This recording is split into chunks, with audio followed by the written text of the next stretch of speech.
What's happening, everyone? Welcome to the latest episode of Corner Table Talk. I'm your host, Brad Johnson. So, I have been looking forward to this conversation for a while. Anyone who has lived in Los Angeles for any length of time more than likely is familiar with the last name Dulan. The family, beginning with the late Adolf Dulan, has been serving the city for close to 50 years.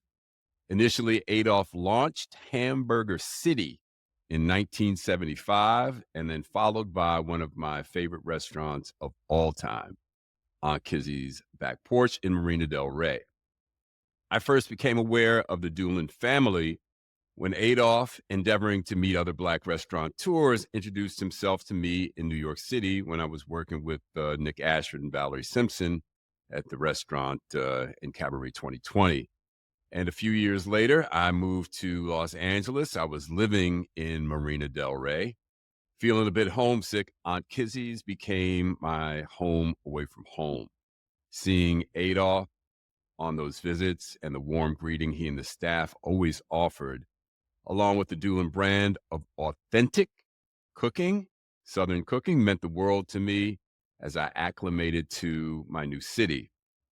As a second generation Black restaurateur, and the close relationship that I had with my father, getting to know Adolph's son, Greg, who has operated Dulan's on Crenshaw since 1992, just deepened my appreciation for the bond that Greg and his dad enjoyed. I loved seeing them together, and every time it was just heartwarming. Sadly, Adolf passed in 2017, and I, along with about 800 other people, attended the service to honor him, and it was a really warm and special day, special service. So Dulan's on Crenshaw continues the tradition of serving some of the tastiest soul food in the country. Greg recently reopened Dulan's after an extensive renovation with upgrades to the building, which include a beer and wine license. I can't wait to stop by and have a little toast with my man Greg. And he's got a brand new kitchen, an outdoor area, a to-go area. So Greg's put in some pretty significant work. We're going to discuss that a little bit. I know it was a long and trying process that he endured to reopen. In fact, Eater, LA writer, and James Beard nominee Mona Holmes wrote a fantastic feature detailing Greg's story to reopen Dulan. So we'll touch on that. And those of us who know Greg recognize his love for the community he serves and his commitment to providing jobs and just support, scholarships, to countless employees throughout his career. He's just really, an all around outstanding guy. So he's also my friend, and it is a pleasure to welcome Greg Dulan to Corner Table Talk. What's happening, man? Hey, I made it finally. I'm here. We've been talking about this for a long time, so it's great for it to actually be happening. So Yeah, thank you. man. I'm happy to have you, brother. I want to jump in, and I want to congratulate you, brother. I just read that you received Father of the Year from the Unsung Fathers Committee, and as a dad myself, man, I can't think of anything that would be more rewarding. So I want to touch on that and see how you felt about that. But I also want to give congrats and a shout out to your son Brett, who recently landed a job at the esteemed New York Times. So shout out, props to Brett. So tell me, Dad of the Year, how's that feel, man? What was that award about, Greg? And just tell me how that made you feel, man. So I discovered that the correct title of the award was the Founders, Ah, which which meant that I received the award, uh, and I was picked by the founder, Judge Maybelline, chose me to receive the Founders Award. And I tell you, there's no higher honor uh, than this. And I wasn't familiar with the Huff Awards, unfortunately. But as I learned about it, I learned that how big it was. And I said, wow, this is really, really big. And so they reached out to me and said that I would be getting the award. They're very nice, accommodating.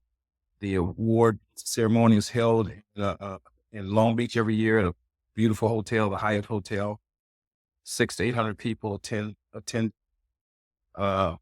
Most of them, a lot of them I knew or had served in our restaurants. It was just amazing to receive a community award. You know, when you're honored by your community, there is no higher honor. And, it really felt, it was an amazing feeling for sure. Yeah. Congratulations, man, on that. So, you know, speaking of your dad again, you know, impossible to talk to you for me and not, you know, bring up Adolf and the legacy, you know, that he left. And I had, you know, I had such have I don't even want to speak of him in past terms because I still, you know, just have such affection for him. And as a newcomer to LA, Greg, you know, he made me feel so welcome, man. And you know, I was in business with my dad, and I know that, you know, on the surface, folks see you in the room and, you know, it looks like everything's fine. But, you know, father son relationships can also come with complications. Um, Give us a snapshot, man, into your relationship with your dad. Well, first of all, my dad loved you, as you know, and he really respected and admired you. And that's why he wanted me to meet you. And I'm so happy that we got a chance to meet, become friends over the years. But my relationship with my dad was, you know, it was a great relationship. You know, from time to time we had our misagreements, but for the most part, I was the son who always looked up to his dad. I always admired my dad. I always wanted to be like my dad. And you know, he was just the kindest, uh, just open heart, just an open heart, would do anything for anybody. He loved his family. He loved his children. And, you know, he taught me how to be a dad. And, you know, he was just a great guy. And, you know, so, you know, we just had a great relationship and we would talk and I would listen. He would talk and I would listen. And I sucked up all the knowledge that I could.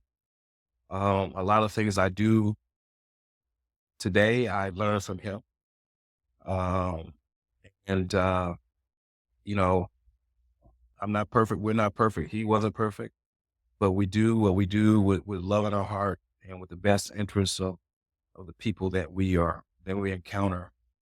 We, you know, we try to be good people. He was a humble man.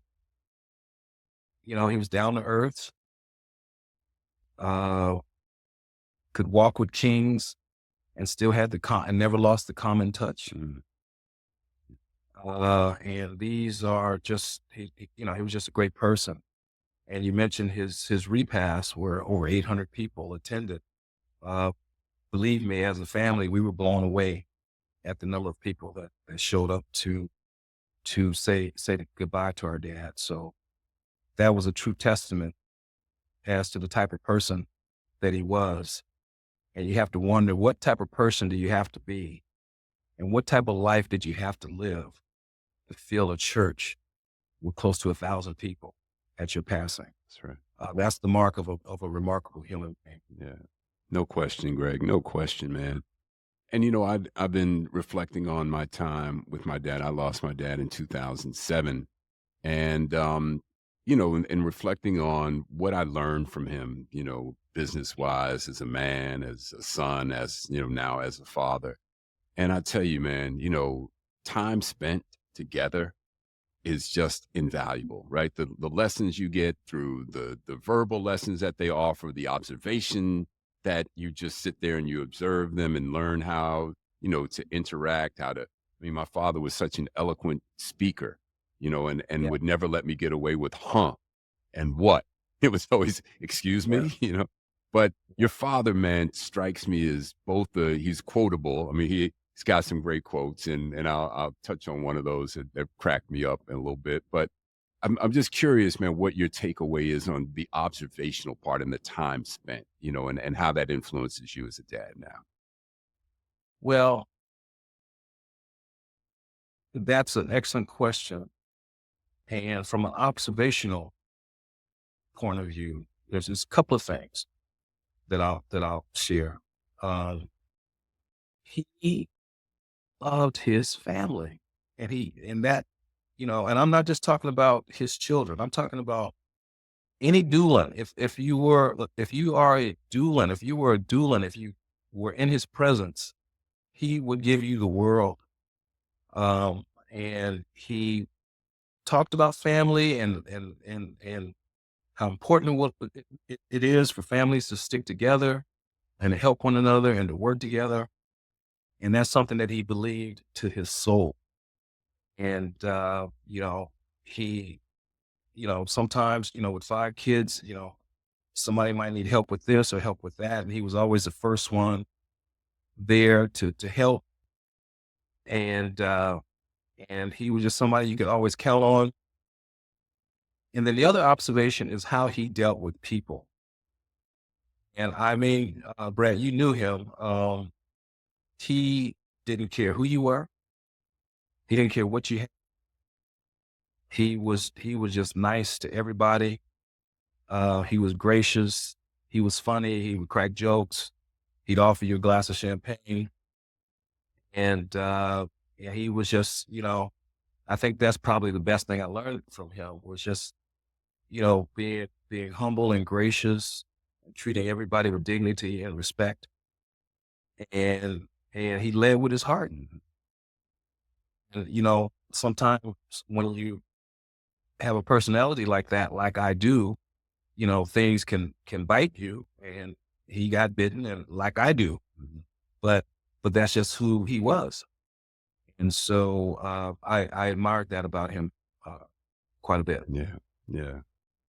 Well, you definitely emulate him in all the right ways, Greg. So I want to turn to the process that you recently went through to reopen Doolan's. But before I torture you with that question or reliving that, tell me, man, you bought that property, Greg, which I always loved that, man. My father always said, man, whatever you do, make sure you just buy the real estate. And I can't tell you how much money I've spent on renovating other people's properties to my financial detriment. But what led to that decision initially, Greg, to buy that property, man? What was that process? It was an accident, actually. I started my catering business back in the '80s, and initially I was catering out of our restaurant in Marina Del Rey on Kizzy's back porch. The problem, however, was that I couldn't get in to prepare my catering menus and events until after the restaurant closed. And so on Kizzy's would close at 9 or 10 o'clock at night. I would go in at 11 and I worked all night. After a few times doing that, I said, this isn't going to work. And so I found a kitchen on Jefferson and Crenshaw that was for rent. And and I rented that kitchen for a couple of years. And then one day, the guy who was sub-renting to me was something happened, but he told me I had to leave, and he only gave me 30 days to do it. It was really cold the way he did it. But as luck would have it, the location where I'm now located was available. It was a restaurant that operated in the '60s under the name Streak of Lane, and it had been dormant for quite some time. And the owner of the property was a woman by the name of Willa Brokenbow, and she, at the time, was a big caterer, and she used to cater to military bases. That was her niche, and she would feed recruits coming into the military, and she had these huge military contracts. And so the location of Crenshaw, she wasn't using as much. And so she leased me the kitchen, rented the kitchen at a very reasonable rate. And so I was there for a year, and Mrs. Brokenbow at the time was in her late 60s, early 70s. And one day she came to me and she said, Mr. Greg, I want you to buy the property. I said, what? I said, yeah. And she said, you know what? I'm going to lend you the money to do it. So she lent me the money to buy the property from her. She gave me a year, and I got the financing I needed. My dad helped me.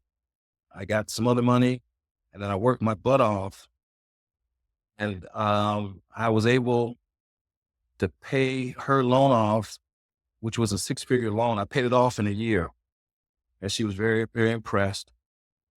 And I've owned the property ever since. And I can't tell you the advantages of owning it. I cannot tell you what that has meant for me. It's I couldn't have done the renovation that I did without that. So it has helped me over the years, and it has also caused me to stay where I am. And so, because I own the property, I've been a fixture here on Crenshaw since the 1980s.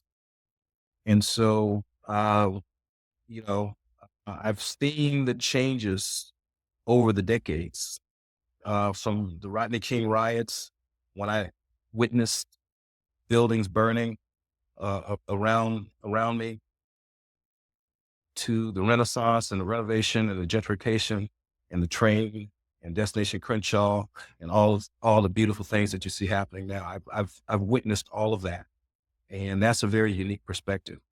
Uh, to, to and it's very rare. It's very rare, but and so that's a very unique perspective that I really appreciate. Well, let's stay on that for a second, Greg, before I turn to your renovation. How do you feel about when you look around the community and you see the gentrification, you see the train? Obviously, there's a lot of improvement. That's got to be great for for property owners, homeowners. But there's also the word gentrification. Is not always received so well. But what's your view on what's happened around you since you've been there for so long and seen all of that? Well, um, things have gotten a lot better, and I think it's very positive for the community. For s- decades, this part of Los Angeles was not really thought about as it relates to, uh, investment, development. Um, we did not participate in the tourism economy, pretty much. Um, you know, in the early days, people were scared to come to this part of town, and it had a very negative, South Central Los Angeles, and a lot of drive-bys and a lot of negative uh, aspects to the community. And so I've seen it change, and I've actually witnessed that change. I'm old enough to witness that change, and it's a very different feeling and a very different vibe, and very different uh, um, neighborhood. It was a menacing, dangerous place, and now it's become a place where you can, walk your dog and you know, ride your bike, and you know, we're still not there yet. We're still underserved as it relates to restaurants and different types of amenities that are commonplace in other parts of the city, but we're getting there. Mhm.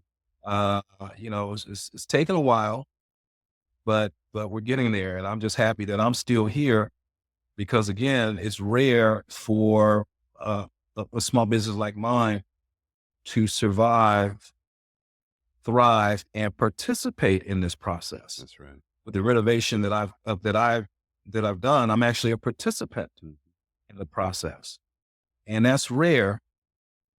Typically, when that process starts, people like me and businesses like mine are swept away and replaced by something new. Mhm. Well, I have something new, but I built it. Right. So, Right. so that's a little unique. Well, let's go into that a little bit, Greg. So, what precipitated the motivation? We'll say I think you started the process in 2018, and if I'm correct, and you opened, I think, just this year or towards the end of 23. But so, what was the motivation behind deciding that it was time for the extent of the renovations that you did? The motivation was I was approached by the city um, council district, 8th council district, about a facade improvement grant. And, I didn't really know what it was. It turned out to be a potentially large grant. And, it was the motivating factor. However, I explained, uh, to the grant provider or the city that it didn't make sense for me to do this beautiful facade. And I got a 1950s kitchen. My restaurants weren't even handicap accessible. They were 1950s. All the infrastructure in this neighborhood are, 1950s old buildings. And so, um, you know, if I'm going to do the facade, then I need to do the interior as well, so that it all works together, because I don't want to have people coming in and then I can't serve them because I don't have the capacity Right. to serve them. And so, um, you know, that, that's what, that's what motivated me to do the entire renovation as it exists, today. Gotcha. And then I know that I think it was last year, 2023, you were nearing, the finish line, and then someone breaks into the building and steals some equipment. And I remember looking at your Facebook page when that was announced, and just the protest from the community, and just how incensed everyone was that anyone would dare break into Dulan's. But that had to just leave you a little raw, man, and, like, just You how'd you know, feel? you know, I when it happened, I went back to a story that I've told many times. And when I was a teenager working in the family hamburger stand, uh, one day, we had a dispute with a customer. And in those days, like I said, the neighborhoods around here were really rough, very, very rough. And this was our hamburger stand, located in the neighborhood. At that time, it was called the Jungle. It's called Baldwin Village now, I believe. And so the customer got so agitated that he picked up a trash can on the outside, and we had this big window where we would make the hamburgers in front of the customers. And he threw this trash can through the window, literally came into the hamburger stand. And it was horrible. Um, and my dad wasn't there at the time. And we called my dad, told him what happened. We started cleaning up. My dad came to the restaurant, Brad came to the hamburger stand. He started sweeping up the glass. He got on the phone. He called a glass company. He got everything cleaned up. Glass company was there about 4 hours later. They put in a new glass, cleaned everything up, and we were open that night. Wow. I will never forget, and it always makes me emotional every time I tell this story. But when he was sweeping up the glass, I was like, "Dad, what are you doing?" And he looked at me and he said, "Son, the business must go on. The business must go on." Because what I didn't know, or what I wasn't thinking about was, he had a family. This was his source of income. Mhm. That was the true entrepreneurial spirit. Mhm. And so when I got burglarized, it really didn't phase me. I mean, I took a hit financially, but I went back to that day, standing as a teenager, looking in my father's face, seeing the determination as he swept up that glass. And when that happened to me, I had already been there. I'd already seen it. And so it didn't impact me as much as some of my Facebook, uh, Oh, yeah. because I just said the business must go on, Let's go on. and I'm gonna sweep up this glass, and I'm gonna keep going. And that's what we did.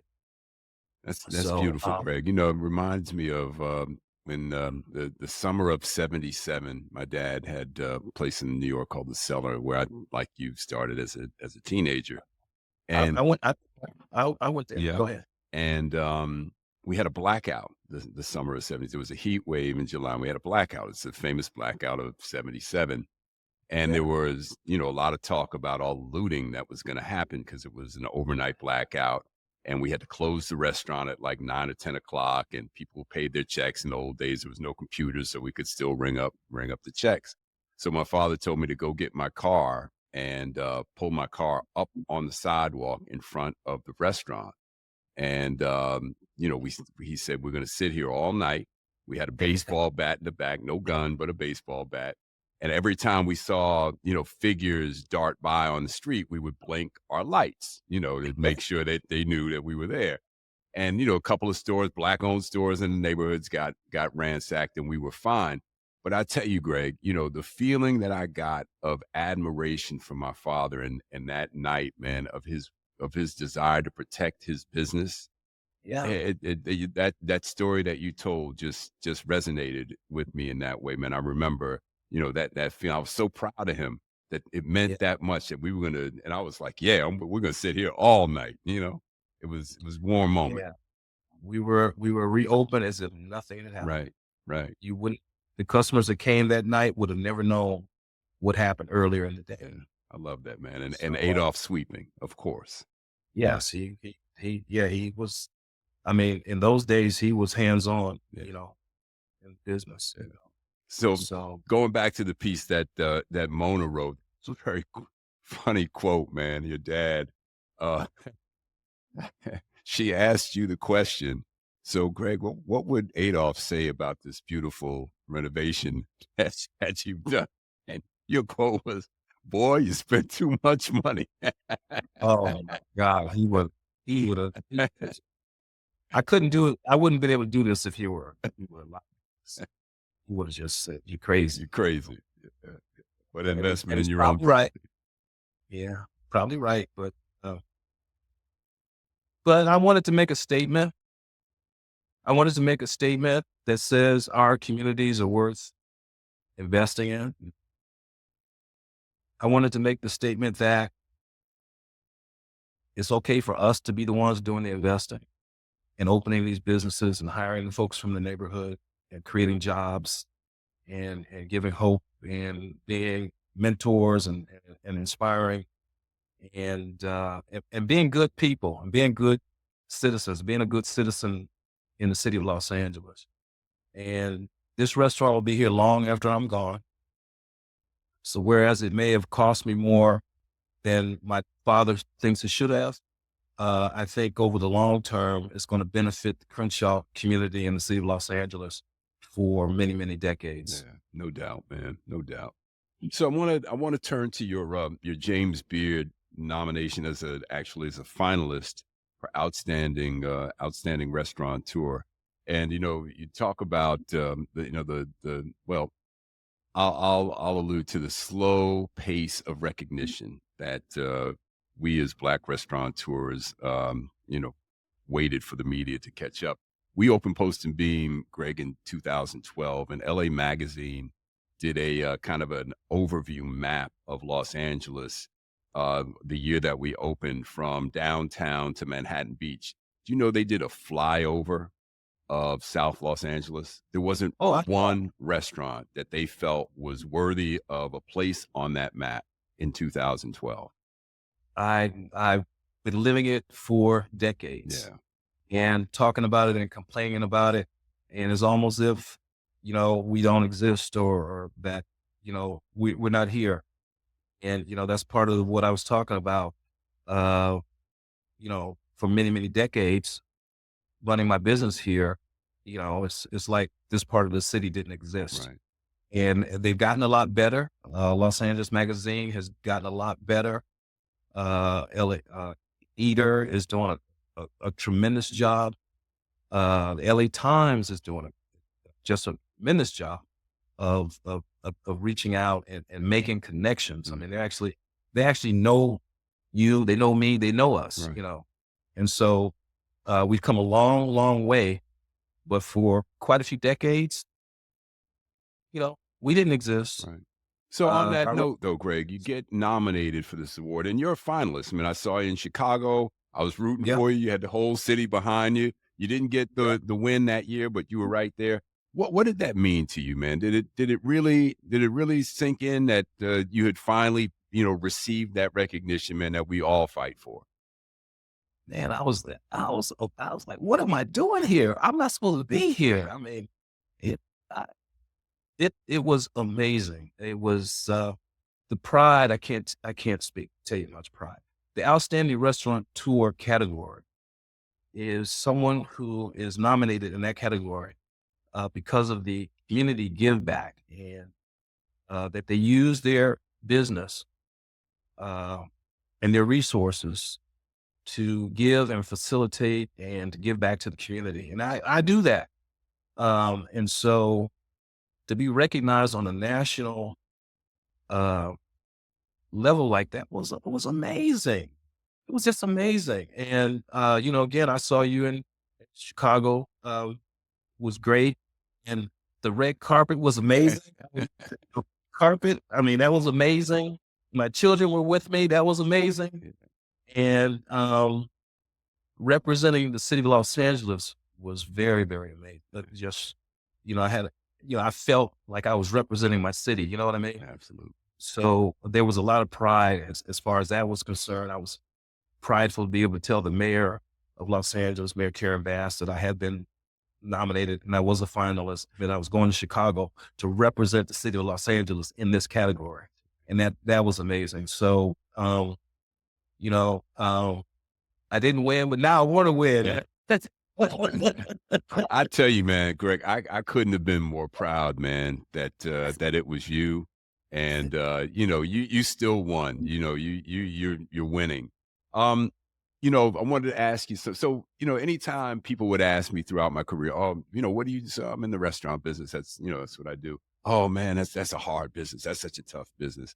And it never really. I knew the work could be difficult and the hours could be long and late, but I never really thought of it as a hard business. I got so much out of it, man. It gave me so much more than I felt it took from me. But I'm curious, what's your take on that? Give me your take on your passion for the business and the experiences that you create for the community, man. and when they say you're in the restaurant business, it's like, oh, it's like almost like you have cancer or something. You know, I, you know, man, I love what I do. To the depths of my soul, I love what I do.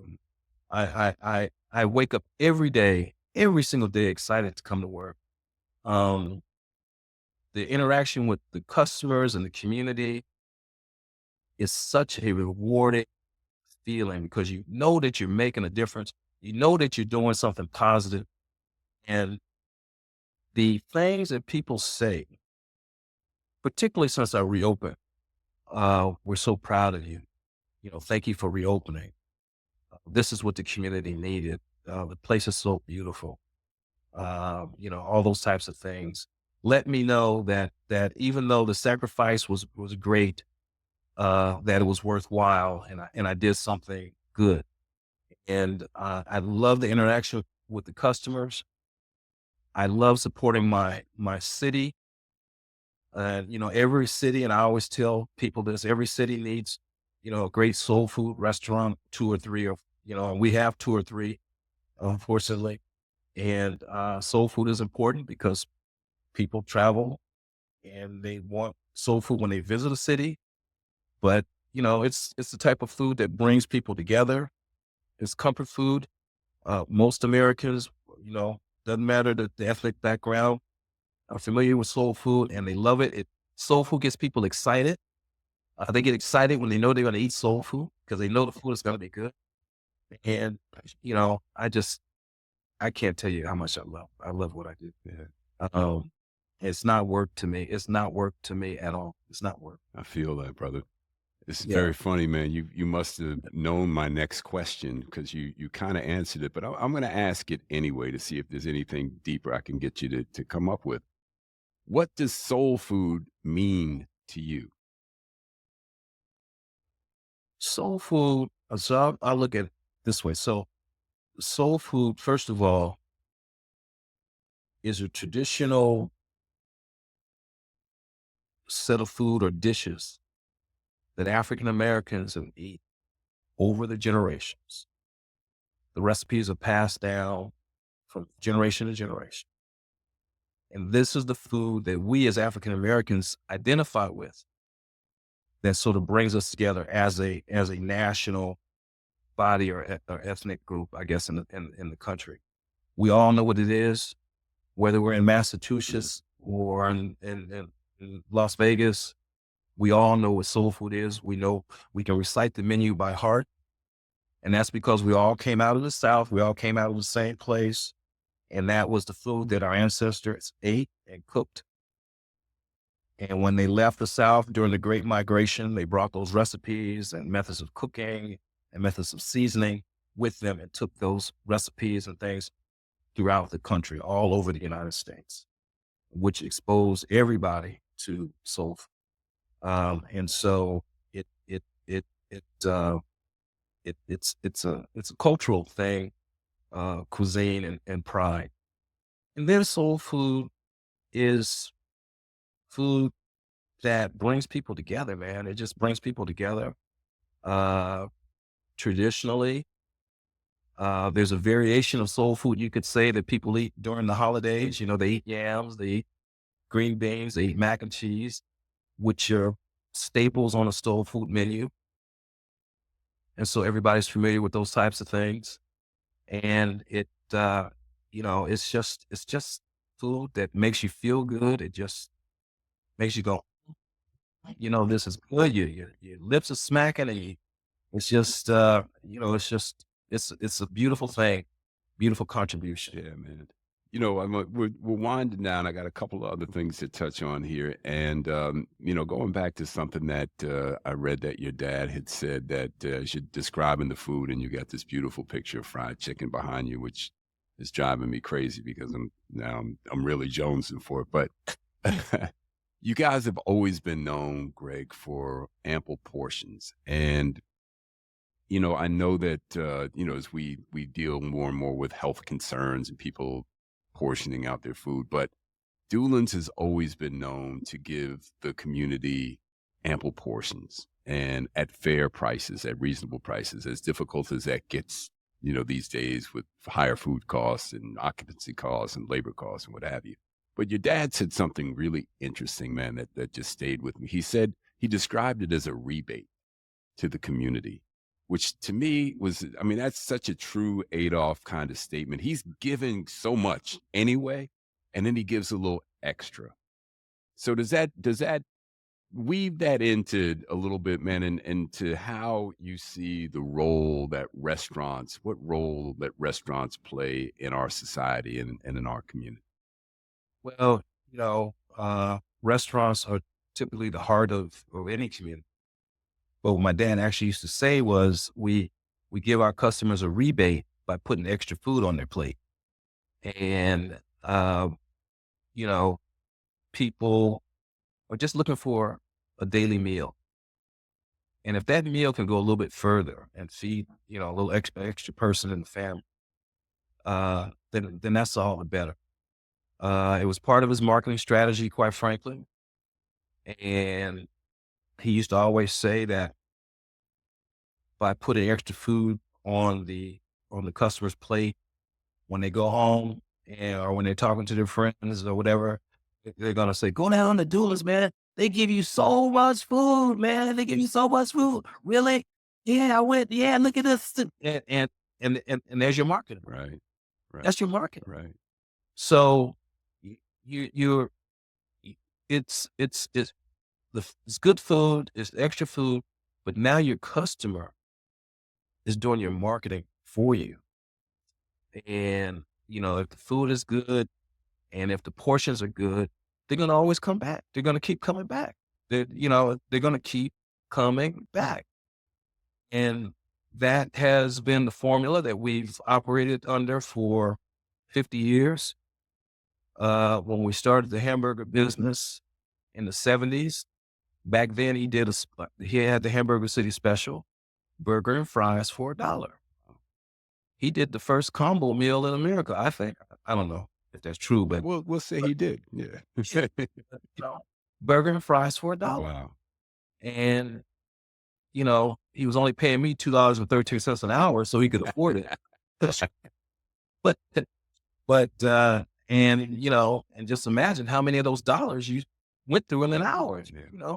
If you have the capacity to, serve 500, 800 people an hour. I don't remember if we did. Yeah, sometime we did it. Well, yeah, you know, and if all those people are buying a drink, which is how McDonald's makes their money, then it is a profitable venture. It makes sense. And so he's always done that. There's always been his gimmick. He was a master marketer. He believed in face-to-face contact with the customers, which is something that I do to this day and I really enjoy. And, you know, and so it was a combination of giving back to the community, but also marketing the business at the same time. Yeah. Just sharp instincts. So wrapping up here, Greg, as a fellow restaurateur, I think that we deal with a lot of the issues that we read about, from healthcare to labor costs to food and what people are willing to pay, not willing to pay.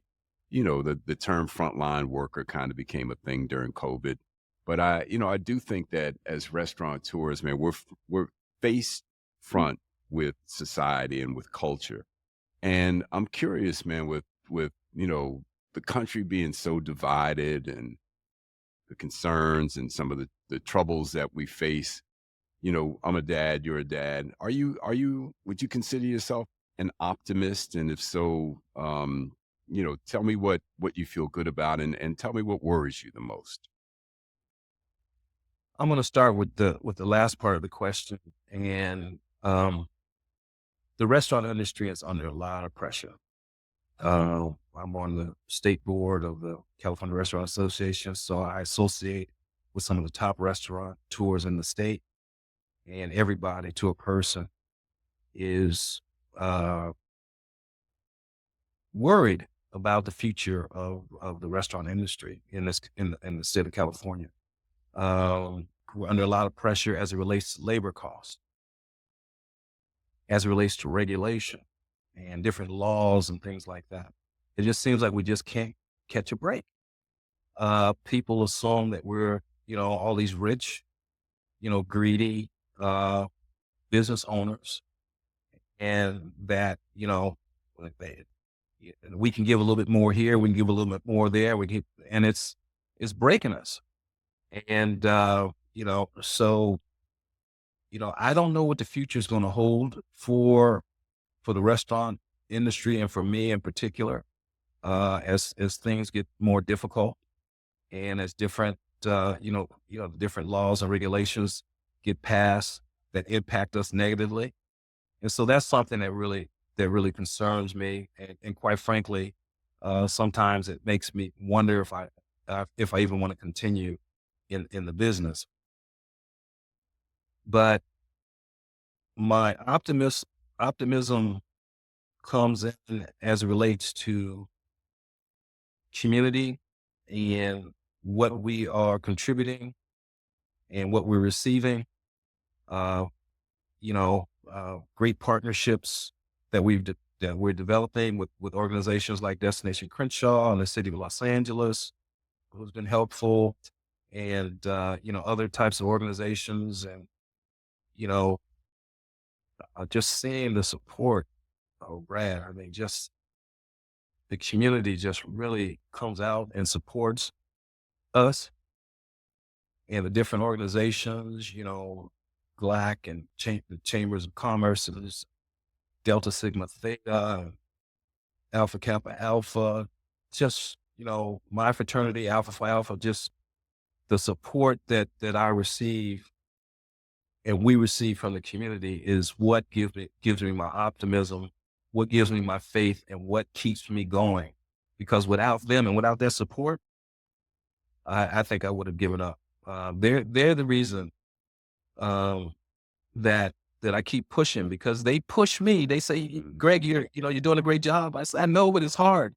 But keep going, Greg, keep going. And so I said, okay, I'll keep going. And that's what keeps me going. Just the community love and support uh, that I receive and that we receive is probably what gives me my optimism and what gives me my joy. Well, I want to say keep going, Greg, but I also want to say, you deserve to step off too a little bit. I want to see you take some of those extended vacations and explore and take some time, man, because you have given so much to the city, so much to the community. Your father is looking down and couldn't be more proud, man. You've turned out to be just a sensational guy, man. I'm proud to know you and proud of you, brother. Thank you. And back at you. Thank you. You've been a great friend and a mentor. You've been a great mentor. And, we've had many one-on-ones. And one of the proudest photographs that I have that's on the wall of my restaurant is a picture of you on one side and my dad on the other side. I'm just listening to both of you guys, just sucking in all the knowledge. So I've been blessed to have people like you and my dad in my life. So thank you for all you do and all you've done, because I still consider you one of the best restaurateurs in America. I've told many people that. And so I have high praise for you, Brad Thank you, Johnson. brother. I really appreciate that, man. It's very kind of you to say. Greg Dulan, I'll see you soon, man. Have a little mimosa on your new patio and walk to the backyard. I want to see the grounds. Absolutely. I'll look for you. My Thank you man. very much for having me. I appreciate Pleasure, man. Yep. it. Bye-bye.